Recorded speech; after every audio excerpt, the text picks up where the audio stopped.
The big man had been looking for a fight since he walked into the tavern, and by 10 o'clock he had found a smaller fellow to start it with, backed up against the bar in Wheeling, West Virginia, in the winter of 1957. He had a fistful of the smaller man's collar. The room had gone quiet the way a room goes quiet when it has decided not to get involved. And a tinsmith named Loyal Pruitt, who had been nursing the same beer in the corner for the better part of an hour, set the glass down and said one thing, not loud, just loud enough to carry. He did not tell the big man to let go. He said, "Walt, your father drank in this same room for 30 years, and not one night did anybody ever have to be ashamed for him." The big man stood there a second with his hand still half open. Then he let go of the collar, picked his coat up off the stool, and walked out, and he did not show his face in there again for a long while. Pruitt never raised his voice. He never stood up. He never came within 10 feet of the man. He just reached in, found the one thing in him that was holding up the roof, and leaned on it. A man can spend his whole life around a thing like that and still not see how it is done. Pruitt could do it because he had put 40 years into rooms full of other men, learning to read them the way you learn to read weather, and that reading was everything. These men could take an aggressive fellow apart without ever once sounding aggressive themselves, and leave him standing there sorry he had started, sometimes without quite knowing why he was sorry. It was a real skill, and it had a place it was practiced, and around 1960 that place started going dark. When the television came into nearly every home, the porches and the taverns and the front stoops where men used to sit and read each other emptied out and went quiet. The school for this closed, and nobody noticed it closing. Some of these you can use the next time a man comes at you across a counter. The one at number 24 cost nothing and worked on almost anybody, and you will have it inside 2 minutes. Number 2 is the one these men guarded most, the one that turned a bully into a man who owed you something. And number 1 is the single thing all the rest were only ever a way of practicing, and I am going to make you wait for that one. Every move on this list did one quiet thing. It took the fuel away from a man who walked in looking for a fight. Number 25, when the other man raised his voice, he lowered his own. A shouting man needs you to shout back, because 2 men shouting is an even fight, and nobody looks the fool. Drop your voice instead, and he is suddenly the only one yelling in a quiet room, and a man yelling alone hears himself. Number 24, he let the other man finish, all the way. He did not jump in over the top of him, did not start his answer before the insult was done landing. There is a thing that happens to an angry man when you let him run all the way out of words. He gets to the end of it, and there is nowhere left to go. The next one sounds like nothing. The men who used it knew better. Number 23, he answered a shout with a slow question. Instead of defending himself when a man came at him hot, he would ask quietly, "What is it you are actually asking me?" And here is a thing worth knowing. That move was learned, not born. A boy picked it up watching the older men do it on 100 front porches and in the back of 100 taverns, the rooms that emptied out when the television arrived around 1960. An honest question cannot be argued with the way an answer can, and once upon a time every boy got to watch a grown man prove it. Number 22, he used the man's first name, and he used it gently, right in the middle of the worst of it. Dale Carnegie wrote in 1936 that a man's own name is the sweetest sound in any language to him, and the men of that era had never read it and did not need to. They knew that calling an angry man by his name, the name his mother used, pulled him halfway back into being a person instead of a fist. My Uncle Meade could stop a furious man with nothing but his name and a half second of quiet after it. The next one looks like surrender. It was the opposite. Number 21. He agreed with the part that was true. A man would come at him swinging a whole basket full of accusations, and he would reach in, find the one true thing in it, and say, "You are right about that, I was late." Just like that, the fight had no shape anymore. You cannot keep throwing punches at a man who keeps stepping aside and saying yes to the fair ones. Number 20, say that again? He would ask for it flat and patient, not the way a young fool asks it looking for a reason, but like he genuinely had not caught it, and the man would have to repeat his ugliest line cold into a quiet room with everybody listening this time. Number 19. He did not take the bait, and this is the one I wish to God somebody had drilled into me at 20. A man would say the cruelest, most personal thing he could find, fishing for the flinch, and the flinch never came. The insult just sat there in the air with nothing to grab onto and slid off. There is no lonelier feeling for an aggressive man than landing his best shot and watching it do nothing at all. Number 18. He met a threat with one flat word. A man would lean in and tell him exactly what was going to happen to him, and he would wait a beat and say, "and." That was the whole answer. And it tells a man trying to frighten you that you have already walked all the way to the end of his threat in your own head and found nothing there worth your fear. I saw a yard boss named Earl Stipe do this to a much younger, much bigger man on a loading dock once. The young fellow said he would put Earl in the hospital, and Earl, who was stacking crates and did not even turn around, said, "And then what?" The young man stood there working it out, the hospital, the police, the job he would lose, the wife he would have to explain it to, and you could watch the fight drain right out of his shoulders. Earl never did turn around. Number 17. He named the thing the man was doing plainly, with no heat on it. "You are shouting," that was all. Not an accusation, just a fact set on the table between them. An angry man mostly cannot see how he looks from the outside, and a fellow holding up a mirror, "You are shouting, you are red in the face, your hands are shaking," will sober him faster than any argument can. Let me step out of the list a minute and talk to you directly. Think about the last time somebody came at you angry. A man in a parking lot, a fellow on the telephone, somebody half your age who decided to talk down to you. Now be honest about what you did with your voice and your hands in that moment. A man today has about 2 settings for it. He swallows it and drives home and chews on it for 3 days, or he comes up off the floor and matches the man shout for shout and ends up looking like the bigger fool of the two. Nobody ever stood him in a room and showed him the third way, the quiet way, the one that leaves the other man sorry instead of you. It used to get handed down in every tavern and on every porch in the country. Now a man reaches for it in the worst moment of his week and finds nothing there because nobody ever put it there. Number 16. Coyle Banks ran the parts counter at a dealership where I worked, and a customer once leaned over and threatened to have his job. Coyle did not argue. He said, "Well, you would be doing my wife a favor. She has been after me to quit for years." The whole place laughed, and the laugh did what no argument could have. Once a room is laughing easy, the aggressive man is standing outside the warmth of it, and there is no worse place for him to be. Number 15, and this is the one I have turned over the longest. He could stand inside another man's anger and not move, not answer it, not flinch from it, just stand there in the full blast of it, quiet, with his eyes level, and wait it out like a man waiting out a hard rain under an awning. My father did this. I watched a man scream at him across a feed store counter once, over a bill that was not even my father's mistake, and my father just looked at him, calm, and let him empty the whole tank. When the man finally ran down, my father said, in the same voice he would use to ask the time, "Are you finished? Because I would like to help you if you will let me." The man apologized. I was 12 and I did not understand what I had seen, only that my father had won something without doing a thing. I will give you the hard part of this though, the part I had to learn the long way around. The same stillness that made my father unbeatable in that store made him a stone wall at his own kitchen table.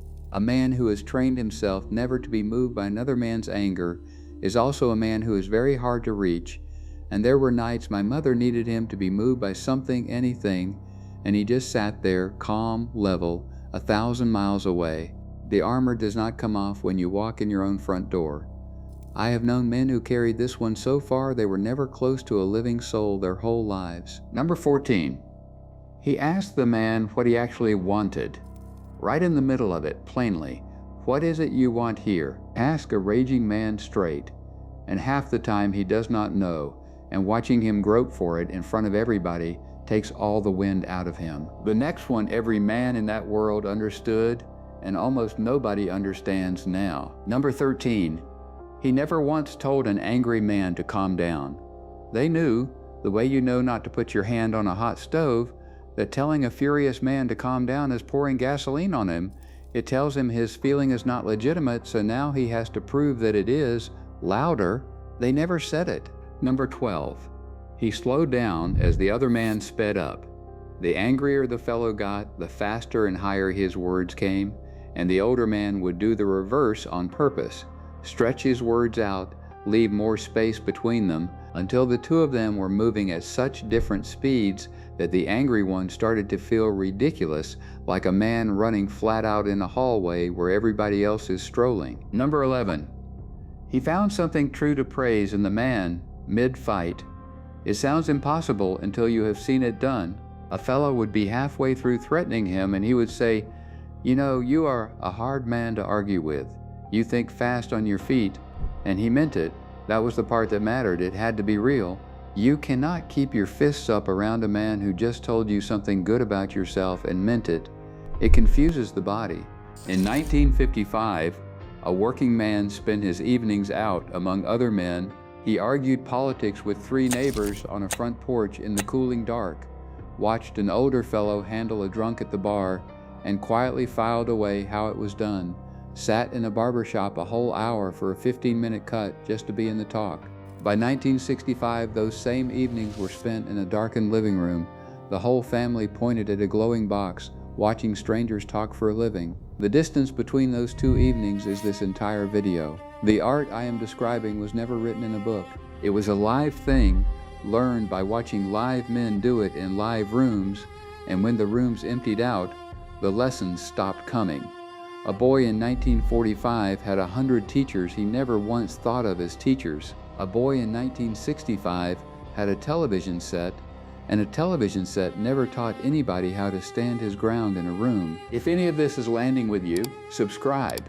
Not for me. So a few of us who still remember how this worked have a place to sit together, and so the next man who goes looking for what he lost can actually find it. I put one of these out every week. Number 10. He refused to explain himself past the first time.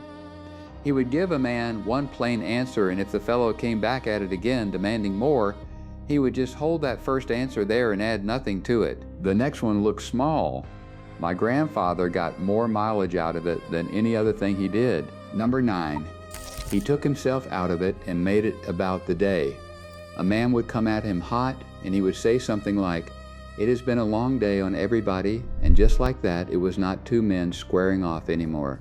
It was 2 tired men and a hard day, and a hard day is nobody's fault. Number 8. When a man threatened to take it outside, he called it calm as a Sunday. All right, he would say, "We can do that, but you and I both know you will feel like a damn fool about it driving home tonight, and so will I." Naming the foolishness of it out loud before it ever happened let the air out of the threat without anybody having to back down and lose face. 9 times in 10, the man sat back down. Number 7. He gave the man his own words back as a question. A fellow would say, "You think you are better than me," and he would say gently, "You think I am better than you." Just turned it around and set it back down in front of him. The last few are the ones that took the most to learn and gave back the most. Number 6. He would concede the floor and hold the ground. "You may be right," he would say, and a young man hearing it would think he had won, right up until he noticed the older fellow had not moved an inch. The words bought peace and surrendered nothing.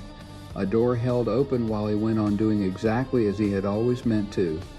The men who needed to win every point out loud never could work out how a fellow gave away every point and still held the whole field. Number 5. In the middle of the worst of it, he would ask after the man's family. "How is your mother getting on? I heard she was poorly."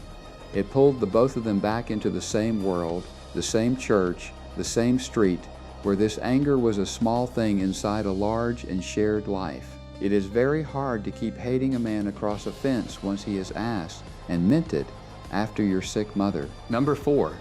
He said less than he knew, and he never told a man he had gotten to him. He kept his own temperature to himself. A man could land a real blow, get under his skin for true, and never once get the satisfaction of seeing it because the quiet man simply declined to report it. He let the fellow wonder. Number 3, he answered the thing the man had not even said yet. A fellow would come in loud about a late delivery, And the older man would say, "Lo, by his name. You are worried they will think you cannot run your end of it." And the loud man would just stop because somebody had finally said the true thing out loud. This is the one the television really took, because it was the one you could only learn live, in a room, over years. An aggressive man hardly ever wants the thing he is yelling for. The men who came up in crowded rooms could see the real want on a fellow like a coat he was wearing, and they spoke straight to the man under the coat. You do not get that off a screen. You get it from years of live faces, the exact hours that went into the television set around 1960 and never came back out of it. Number 2 is the one I told you these men guarded the most, and it is the strangest of the lot because it looks like throwing the fight on purpose. At the very moment he had a man beaten, he handed him a way out with his dignity still on. He would beat a fellow cleanly and then leave him a line he could exit on, some scrap of face to carry out the door, because he never once backed a man all the way into a corner. A humiliated man is an enemy for life, and a dangerous one. Walt, in that tavern in Wheeling, got to leave with his coat over his arm like a man who had decided on his own to call it a night, not a man who had been thrown out. That was Pruitt's doing, and Walt knew it. The bully does not just go quiet. He goes quiet and a little ashamed and somehow in your debt, and that mix is what makes a man sorry in a way that lasts. You stopped him, and then you let him keep something when you did not have to, and a man remembers to his grave who did that for him. Number 1. You came here for verbal tricks, 25 clever things to say to a man who comes at you swinging. I have handed you 24 of them. But the mouth was never where any of it lived. Every one of these was a way of practicing one thing, the only thing, the thing underneath all of it. He had decided long before he ever walked into that room that no other man got a vote on who he was or how he felt. He settled the question of himself in private on his own time, and then he walked into the world already settled. An aggressive man can do nothing with a man like that. There is nothing to push on. The insult needs you to care about his opinion of you, and you do not, because you handed yourself your own verdict years ago, and you are not in the market for his. The lowered voice, the slow question, the rope held out at the end, all of it just grew up out of that one private decision a man made and went on making every morning of his life, somewhere a frightened man could never reach. The men who could do this are mostly gone now, and they left no instructions. They could not have, really. You cannot write down a thing that only ever lived in a room, passed from a calm man to a watching boy, on a porch, at a bar, on a loading dock, until the boy had it too. We know the old way worked. I watched it work more times than I can count, watched one quiet sentence do what no fist and no shout ever could. The question was never whether it worked. The question is why we were in such a hurry to trade away the rooms where it was learned, and whether a man today, with no porch and no tavern and no calm old uncle to watch, can find his way back to it alone. I think he can. I think it starts the next time somebody comes at you, and you feel the old pull to swallow it or to match it, and you do neither. You drop your voice instead. You ask him what he really wants, and you find out, standing there, that the quiet was in you the whole time, only waiting on a room gone empty enough to hear it.